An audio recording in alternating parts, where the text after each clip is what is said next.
Like sands through the hourglass, so too are the days of our lives. Days of Our Lives is celebrating its 40th anniversary this year, and my guests today, Bill and Susan Hayes, have been a part of that history for about 35 years. They've just written the book Like Sands Through the Hourglass, a very candid look behind the scenes of Days, as well as show business in general, some of the famous names they've worked with along the way. Pleasure to have you both here today. We're delighted to be here tonight. Well, thank you very much for coming. So I have to tell you up front, I told you I had a little bit of a secret, so here it is. What is it? The reason I wanted to do this show today, drum roll please. Yes. I used to be an extra on Days of Our Lives. When? So there you have it. So and I know just about everybody you've mentioned in this book, or I mean, at least I've met him. So I've been on the set. You must have been a child player. No, but the thing I thought, you know, why don't I remember the Hayes? I mean, I knew who you were, but I checked, and it was when you're off phases, when you weren't on the show. It was like 97 to 99. So I was an extra on Days. The last thing I ever did for them was I did like I don't know what they call it, like an unscripted under 5 or something. And a young woman and I walked by the camera as a couple. And I think Austin Peck was sitting at the table, and we walked by, and they had a close-up on us. And then I forget what happened, but here I am now. but anyway, so that was my big moment. I had my under 5. So when this show goes global, I will always say I started as an extra on Days of Our Lives. That's it. You That's just it. don't have to say extra. You started on Days of Our Lives. Started your Our career. great-granddaughter is going to be a Christmas angel as an under 5 next Saturday. They're taping the Christmas show, and she too is beginning. Of course, she's only 6. But wow. still.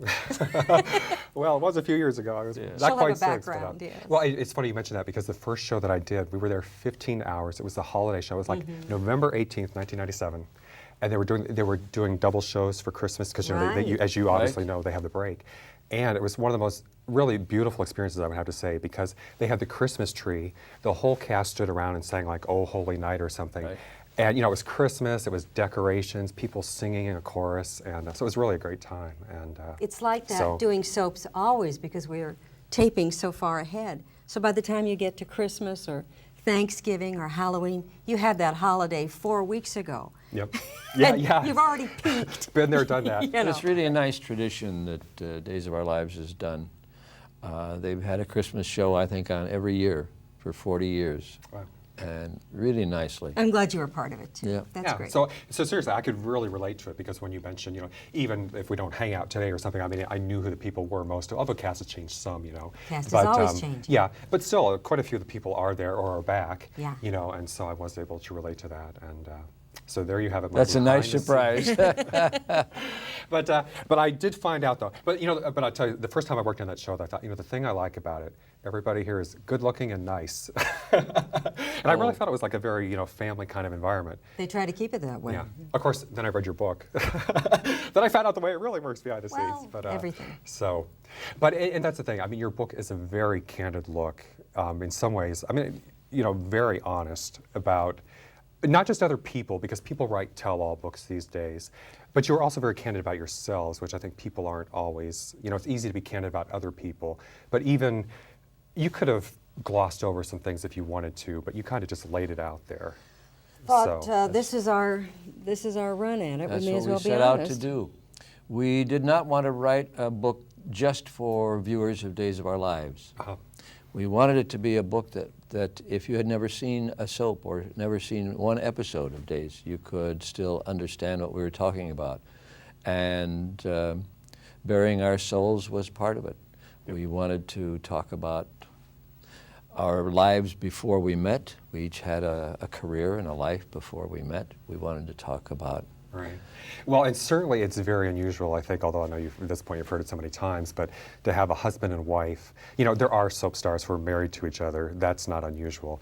But I think to be married on screen and off screen. Well, the unusual thing, I think, was falling in love on screen in public. Right, because it's not like you were married before. You fell in love through and meeting each other and falling in love on the show, scripted, and falling in love backstage in front of America. Oh, it's something. And then having our own little wedding in our living room at home with a group of 16 people, and then getting to be married on the show with the same wedding ceremony, and thousands of people involved and hundreds of thousands of viewers. And 16 million viewers. Including Australia. They went live to Australia. I know the show is very big in Australia. Yeah, it was a it was a grand experience. And what was wonderful was we used the same words, exactly the same ceremony words.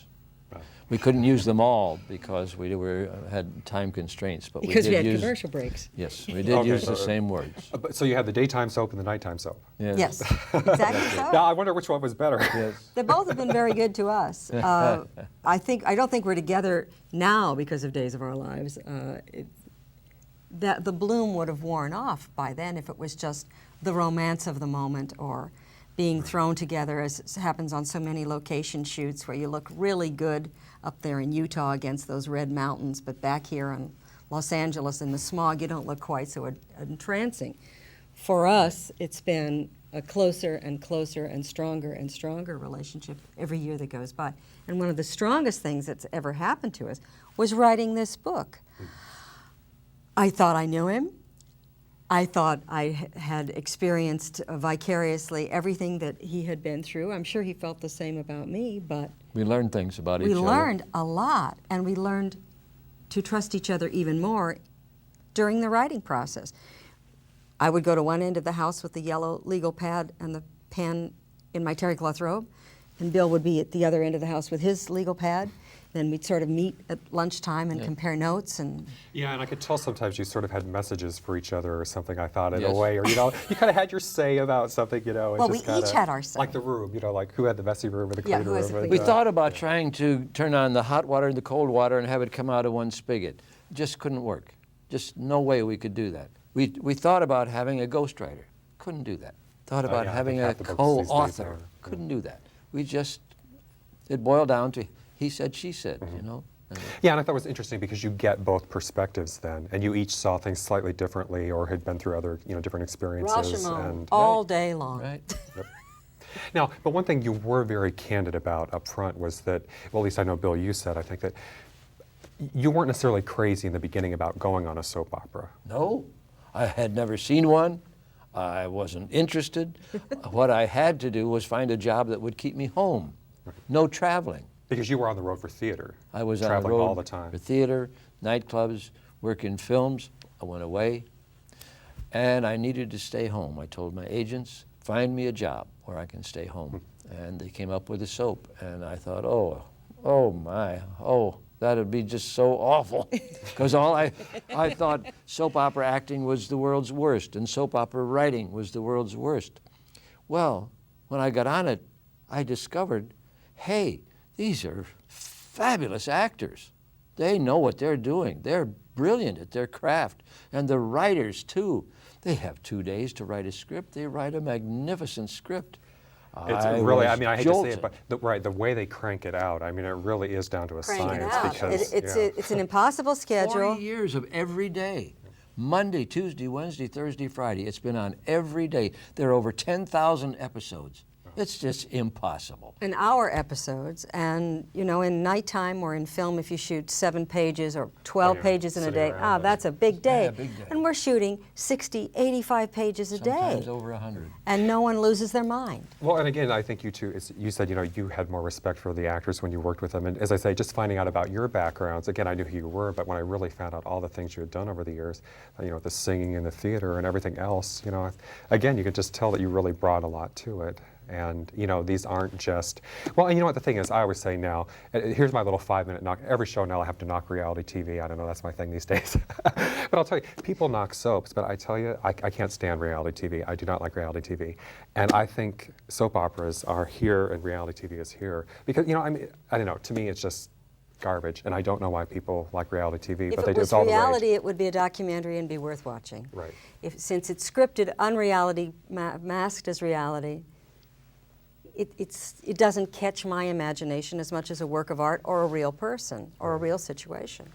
Yeah, anymore when I go to a movie or something or see a TV show or whatever, and there actually is a writer, and because good writing is supposed to be based on real life, and it's anyway, it just takes it to a different level though than reality TV where they just stir up a lot of fighting and put a And eat camera in bugs. the room. How do you like that? Let's all tune in and, I know. and decrease the bug population. Decrease the bugs.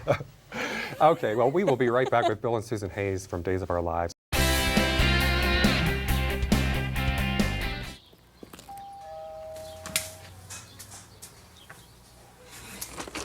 Mrs. Abruzzo, I'm Ed McMahon, and You're we're Ed signing up you're Ed people McMahon. for... Yes, yes, you're I Ed am. Yeah. Miss Murphy, Ed McMahon. We're starting up... No.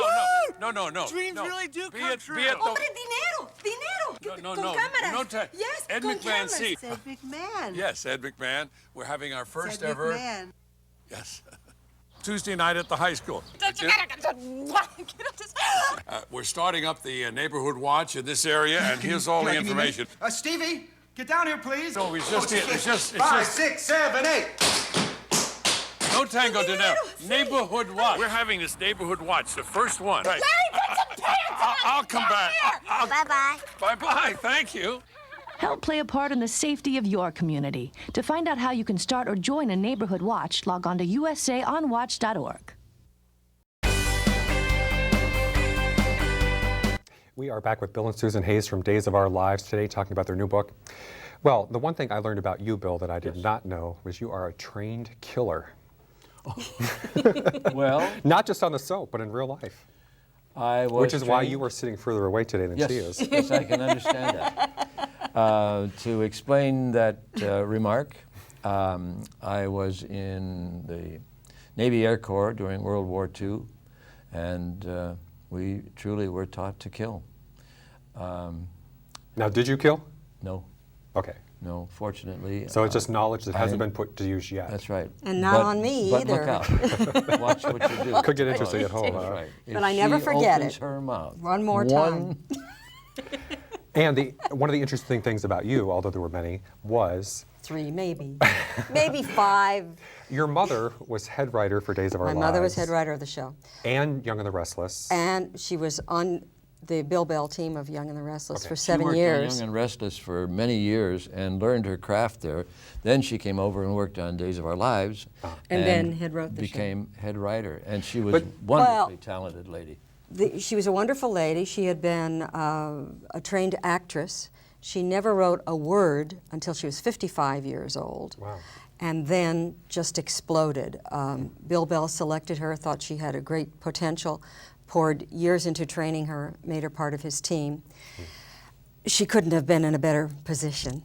And she discovered that as far as her ego massage was concerned, she got so much more joy out of writing and really being in control of the acting than ever she did being an actor on a set. Sure.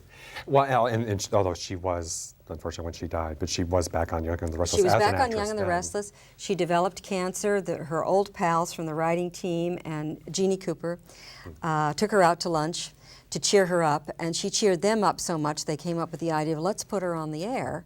Let's write a character that's perhaps a drunk, so that if anything goes wrong, we can always blame alcohol. And Mother was taking chemotherapy at the time, and she did 17 segments of the show. It was a gift, a magnificent gift, and she had the most wonderful time. And it was wonderful what happened to her. I mean, when you have cancer and you're on the downhill slide, Sure. you are down.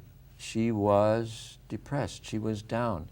Then they offered her this job, and she thought, I can't do that. Yes, I can Yes, do I that. can. And she Gave her 20 began- minutes to think it over. She came up, and it just changed her whole outlook. It was. And of course, she so- wanted to rewrite all the dialogue that they gave her, whole- which she did, drove them crazy. No, but they don't understand. Well, that. and that was one thing I wanted to mention, though, because now, again, you're thinking, okay, head writer, and usually you think for the soap, the head writer really controls the show. I mean, Yes, just, right. pretty much, because even the producers will kind of defer to them, to a certain extent, because they're the head writer.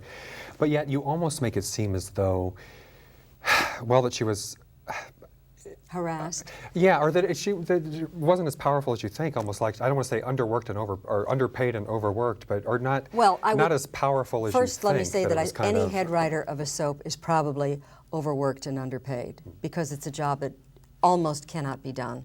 There is so much detail to think of, the future, the present, the past, connecting to the past and the distant future, and so many people to please. Sure. Particularly with Days of Our Lives, which is a Sony production, a Corday production, and an NBC production. And I talked to all of them in the And all of process those people yeah. are giving you notes. One thing that I learned from watching what she went through, and I have been friends with other head writers at other moments in the history of the show and other shows, is that it is a job where you really cannot receive on a platter the actor's ego every morning, because every actor has a wonderful idea for himself. Well, the show's bigger than one star. Yes. And I think it was you who said, you know, you can't, well, number one, you learn not to lecture the head writer, and that the head writer is always right. Or you know, always. The person who's grinding out that script that you receive, they have the last word. You can't get in an ego contest with them. Because you lose. You will always lose, so you may as well relax and enjoy it and appreciate what they do for you, appreciate their time. But yet, okay, now you can't, pardon me for saying this, but as an outsider, you have to think, okay, her mother was a head writer, she must have had it pretty good. But in the book, you really make it seem as though, you know, it was one of those things where your mother almost, you couldn't have the appearance that she was favoring you, so she almost had to go the other direction and not favor you. I so it think worked she went against the you other almost direction. more than it worked for you. Yes, well, I mean, at least it almost sounds that way. yes, it's true. Yet she wrote a startling, stunning story for Susan. But she broke up your marriage. I mean, on the Yes, show. that's what they wanted her to do. Right. They wanted her to give us break us conflict. They said a happily married couple is not worth watching. They're no fun. On television, no story is about a happily married couple. Right. So figure out some conflict. Well, Elizabeth figured out horrendous Plenty conflict. of conflict. She burned Susan. Had me lose my mind, divorce you, Thanks, Mom. married Yeah. you to somebody else, and Yeah. and then they pulled her off the show. So I was left with having lost my husband and my face, which was a memorable year. However, I think it was a good experience for her, for us, for the show. People remember it. And now that we have become writers, I appreciate her talent more than I ever did when she was with me. And I think I hesitated to write myself, though she always wanted me to, because that was her thing. I had the acting, she had transitioned into the successful writing, and I just didn't want to do the same thing at the same time that she was doing it. Sure. Well, the other thing I wanted to mention, though, was too, as far as both of you, because again, I think standing from the outside, you think, okay, here's a couple, you know, happily married, and again, you had a lot of happy times over the years in the book. You've been on the show for 35 years. But yet somehow I got the feeling reading the book, though, that, well, okay, I think of somebody like maybe Susan Lucci, who's, you know, like, I don't know, the Queen of Daytime or something, Right. or Deidre Hall, who, you know, who've been on there for 20 or 30 years, and they're making a ton of money and have a great career, and seem to have it very solid. But I hate to say it, so when I thought, it sounds like you two are in the same position because you've been on there for 30-some years, you're a couple, married, both doing it. But yet, reading it though, you really made it sound more like a day-to-day struggle almost, like you're on the show, off the show. In other words, maybe it was a little more glamorous in public sometimes than it was privately, was the sense that I got. Well, that, the soap opera is, you know, is a glamorous medium. They're beautiful people doing romantic stories. It is a medium of escape. It also delves into nitty-gritty and delves into stories of sickness and death. But that's not the main train that everybody's riding. They're going off to Never Never Land and romance and joy and beauty. Well, we're working actors, not stars. You can call us that, but we are in fact people who get hired and fired and rehired and hired someplace else. We've had just as much fun, I think, off the show doing wild things that we never would have had time to do if we had been chained to the show during our entire marriage. We were under contract until 1984, and then we were gone. Excuse me. How about some water? Thank you. darling? And then I was back, and then gone, and then Susan was back, and then gone. In recent years, we've been there together, and it's just been wonderful. We're not under contract. When they tell a story that we're a part of, then we're there. And so, but I think one thing you learned from that, though, too, is that, I don't know, Yes. as kind of as Martha Stewart said, you do survive or you do come back, you know, that, because like I think the first time somebody's written off, they think, oh my God, there It's it goes. the end of the world. But then you come back, or you find out the head writer gets fired and then they bring in another one and they bring you Yes. back or something. And Yes. so there was some wisdom that kind of came out of that ride along the way, I think. Well, what have I learned? Save your money. Yeah, don't blow your life with the idea that you'll only have one moment.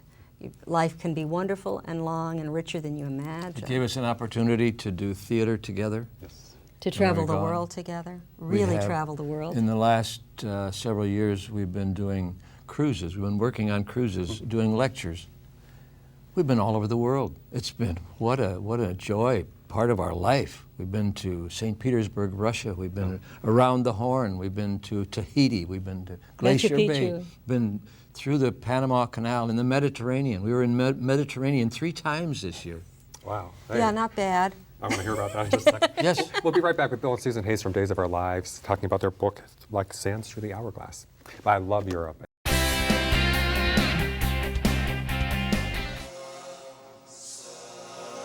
This is a story about the living reef, the oldest city on Earth.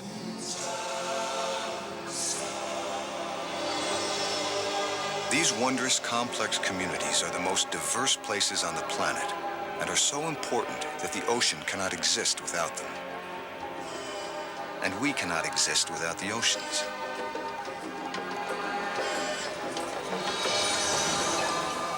Unfortunately, pollution and overfishing are destroying the world's coral reefs. We've already lost 25%, and the rest may perish within a generation, unless we act now. Protect the living reef, and we protect the ocean. Protect the ocean, and we protect ourselves. We are back with Bill and Susan Hayes from Days of Our Lives, and we're just clearing our throats here. Yeah. The book is Like Sands Through the Hourglass. And, well, certainly I think one of the high points for you would have to be when you made the cover of Time magazine in 1976, and probably a high point for soap operas in general, by the way. It was the only time that soap operas has been the subject of a cover Can story. we get a close-up on this? Oh, yes, a close-up by all means. It was very exciting. In 1975, Days of Our Lives went to an hour. It had been a half hour long previous to that. It was the first show that was an hour. We went to an hour, and right at that time, Time decided they wanted to do an in-depth article, a study of soaps. They went to all of the soaps, maybe 15 different ones. Yeah, they covered every show. They Photographed every shot show. pictures of everybody. They interviewed everybody. They interviewed directors, producers, writers. And then we didn't hear anything. And time went by, and time went by, and time went by, and time didn't come time forward. didn't come up. Yeah. And then suddenly we went to lunch one day at the NBC commissary, and our publicist, whose name was Norm Frisch, said, "Look what I got." And I couldn't believe it. Jolt! Wow. Although There I had tried to stage a photograph that I thought would be good. Said, let's see, I'll wear something red that matches the Time cover. I think you like red, don't you? I like red. It's his favorite color. I love red. So when I was trying to catch Bill, I bought only red clothes for about 3 years. I had an entire wardrobe of only red dresses. And you're still wearing them. I'm still wearing it, but a few other things break in. I also figured, let's see, they think we're melodramatic on daytime. Let's cover my face with tears. So put in a lot of glycerin tears. Can you cry on cue? I don't have that gift as much as some do. Deidre Hall can cry. You know, Jack Barrymore could cry, and he'd say, "How many do you want?" "Well, I'd like to see 3 tears, upstage eye or downstage eye," and he could really do it. When I start crying, we have a real problem. Because it gets all red and nosy and sniffly. I have to hold back the tears, actually. Yes, not because of the things that happen on this show, I'm sure. No. No, when you're acting and you're in the moment, the tears come. Of course, the tears come if they're called for. Now, what about you? Do you have to, as a guy, I mean, is it less crying than for the women, or do you have to cry? It is possible. It's difficult on the show because there are so many technical problems that are always happening at the same time. You get all ready, you get in the mood, the scene is working and everything is going fine, and the director will say, "We'd have to move that light and stop it." The candle is flickering far. Look, the wick's way too high, way too high. And the moment is broken, you know.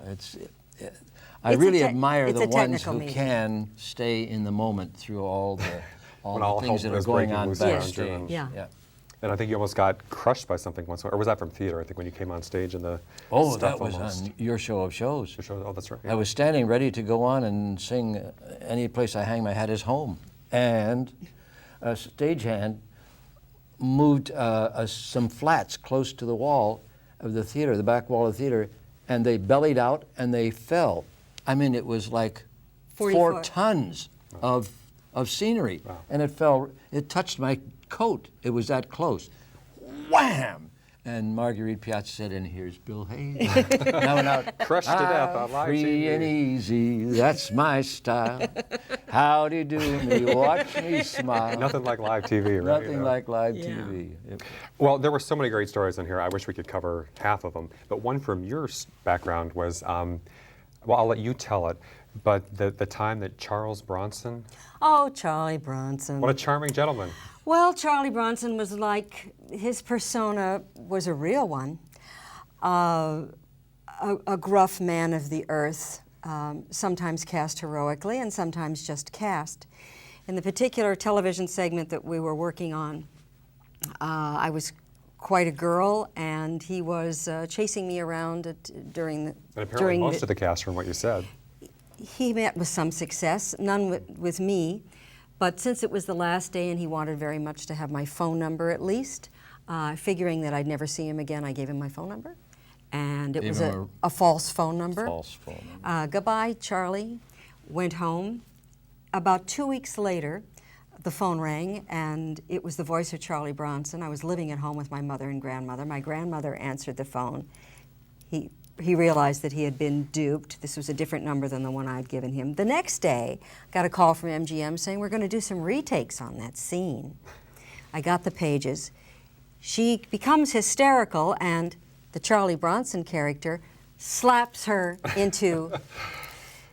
And you know, he wrote that just for you, obviously, Do you right? suppose? It never Bring crossed her my back. mind that Charlie had anything to Slap do with her it. silly. So when we got, of course, when we got to the take, he not only slapped me, he knocked me across the jaw with his fist and knocked me to the floor, picked me up. I went backwards. He picked me up, pushed me forward. I did the next line that I was supposed to say, which was, I needed that. Oh. And we had a take. Then afterwards he came and said, and don't you ever lie to a man again. And I never did, Greg. I swear I never did. A charming gentleman. This is Bill and Susan Hayes. The book is Like Sands Through the Hourglass. Thank you both very much for being here This today. was fun. Thank you for letting us be with you. Thank you, everybody, for watching. We'll see you next time. So good.